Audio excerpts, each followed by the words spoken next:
प्यारे विद्यार्थियों, सामाजिक विज्ञान का मॉडल पेपर है जो कि बोर्ड एग्जाम 2025 के लिए सबसे ज़्यादा इम्पोर्टेंट है। तो आप लोग वीडियो को पूरा अंत तक देखिएगा। यदि आप वीडियो को पूरा अंत तक देखते हैं तो आपको 70 में 68 अंक लाने से कोई नहीं रोक सकता। 825 एफडी कोड है। यह एक वायरल पेपर है। 100% आपके बोर्ड एग्जाम में पूछा जाएगा।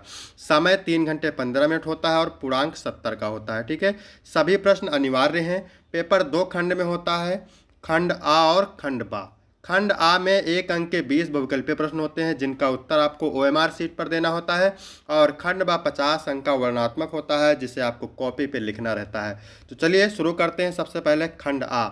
इसमें पहला क्वेश्चन है, निरंकुशवाद का तात्पर्य है ऐसी शासन व्यवस्था जिसमें सत्ता पर जनता का अंकुश होता है, ऐसी शासन व्यवस्था जिसमें सत्ता पर किसी का अंकुश नहीं होता, ऐसी शासन व्यवस्था जिसमें सत्ता पर कुछ व्यक्तियों का अंकुश होता है, ऐसी शासन व्यवस्था जिसमें बहुसंख्यक का सत्ता पर अंकुश होता है। तो निरंकुशवाद का तात्पर्य है ऐसी शासन व्यवस्था जिसमें सत्ता पर किसी का अंकुश नहीं होता। बी ऑप्शन सही हो जाएगा। फिर क्वेश्चन नंबर 2 है, उदारवाद से क्या तात्पर्य है।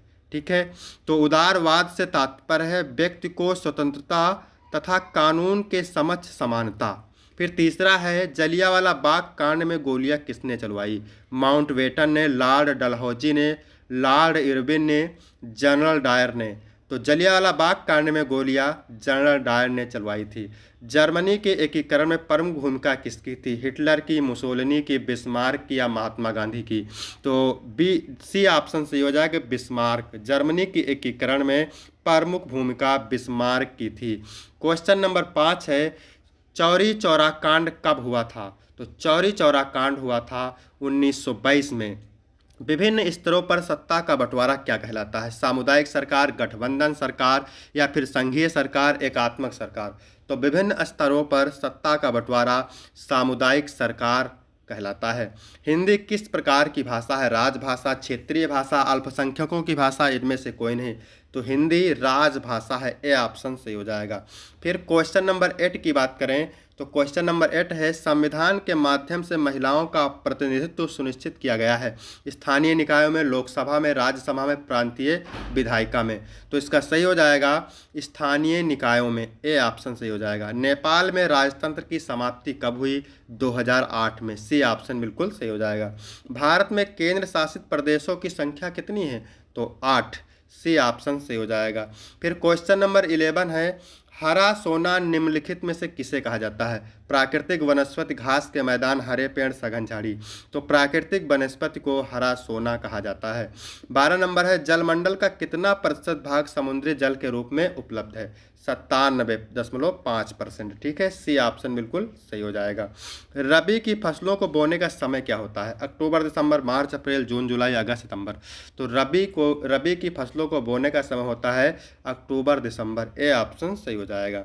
फिर 14 नंबर क्वेश्चन है, कौन सा उद्योग चूना पत्थर को कच्चे माल के रूप में प्रयुक्त करता है। एल्युमिनियम, सीमेंट, चीनी या पटसन। तो सीमेंट उद्योग। ठीक है, बी ऑप्शन सही हो जाएगा। निम्नलिखित में से कौन सा आधारभूत उद्योग है। कागज उद्योग, चीनी उद्योग, लौह इस्पात उद्योग, एल्युमिनियम उद्योग। तो लौह इस्पात उद्योग। क्या लौह इस्पात उद्योग एक आधारभूत उद्योग है। सूचना का अधिकार अधिनियम कब पारित हुआ था। तो सूचना का अधिकार अधिनियम अक्टूबर 2005 में पारित हुआ था। इसके बाद क्वेश्चन नंबर 17 है, भारत में आर्थिक उदारीकरण की शुरुआत कब हुई। वर्ष 1991, वर्ष 1989, 1995, 1960। तो वर्ष 1991 में भारत में आर्थिक उदारीकरण की शुरुआत हुई थी। विकास का महत्वपूर्ण घटक क्या है। आय, औसत आय, राष्ट्रीय विकास, उच्च विकास। औसत आय। ठीक है, विकास का महत्वपूर्ण घटक है औसत आय। जब एक देश में एक स्थान से दूसरे स्थान पर व्यापार किया जाता है तो उसे क्या कहते हैं। उसे कहते हैं आंतरिक व्यापार। इसके बाद क्वेश्चन नंबर 20 है, शिशु मृत्यु अनुपात निकाला जाता है। तो 1000 जीवित बच्चों पर शिशु मृत्यु अनुपात निकाला जाता है। ठीक है, अब खंड बा की बात करेंगे। जितने भी क्वेश्चन हैं सारे मोस्ट इंपॉर्टेंट है, तो आप इसको नोट करके जरूर तैयार करेंगे। ठीक है, उत्तर लगभग 80 शब्दों में देना है। यूरोप में राष्ट्रवाद का आशय स्पष्ट कीजिए, अथवा असहयोग आंदोलन के कारण तथा उनके प्रभावों का उल्लेख करें। 4 नंबर का दूसरा है गरीबों और बेरोजगारों की बढ़ती संख्या लोकतंत्र की सफलता में बाधक है, स्पष्ट कीजिए। इसके लिए भी आपको 4 अंक मिलेंगे। अथवा लोकतंत्र एक उत्तरदायी एवं वैध शासन व्यवस्था, स्पष्ट उल्लेख करें। इसके लिए भी 4 अंक। फिर तीसरा नंबर है विदेशी व्यापार से आप क्या समझते हैं, भारत में विदेशी व्यापार की किन्हीं 2 विशेषताओं को बताइए। अथवा यदि किसानों को सिंचाई और विपणन सुविधाएं उपलब्ध कराई जाती हैं तो रोजगार और आय में वृद्धि कैसे होगी। इसके लिए भी आपको 4 अंक मिलेंगे। सारे मोस्ट इंपॉर्टेंट क्वेश्चन है, बोर्ड एग्जाम में पूछे जाएंगे। चौथा नंबर है वनों की हानि से क्या आशय है, वनों की हानि से आने वाले किन्हीं 3 प्रभावों का उल्लेख कीजिए। इसके लिए भी आपको 4 अंक मिलेंगे। अथवा भूमि संसाधन से क्या तात्पर्य है, भूमि संसाधन के कोई 3 महत्व बताइए। इसके लिए भी आपको 4 अंक मिलेंगे। फिर यहाँ पर दिया हुआ है दीर्घ उत्तरीय प्रश्न, ठीक है, वर्णनात्मक 2, उत्तर लगभग 150 शब्दों में देना है। प्रथम विश्व युद्ध के पश्चात होने वाली आर्थिक महामंदी के कारणों की समीक्षा कीजिए। अथवा ब्रेटन वुड्स समझौते के कारण तथा उद्देश्य का उल्लेख करें। ब्रेटन वुड्स ट्विन किसे कहा जाता है, उत्तर लिखिए। फिर 6 नंबर है संघवाद क्या है, भारत की संघात्मक शासन व्यवस्था की प्रमुख विशेषताओं का वर्णन कीजिए, 6 अंक। अथवा नारीवाद का क्या अभिप्राय है, भारत की विधायिकाओं में महिलाओं के प्रतिनिधित्व की स्थिति पर प्रकाश डालिए, 6 अंक। फिर क्वेश्चन नंबर 7 है बहुराष्ट्रीय कंपनियां विभिन्न देशों की उत्पादन प्रक्रिया को एक दूसरे से जोड़ती हैं, इस कथन को स्पष्ट कीजिए, 6 अंक। अथवा उपभोक्ता के किन्हीं 3 अधिकारों का वर्णन कीजिए, इसके लिए भी 6 अंक।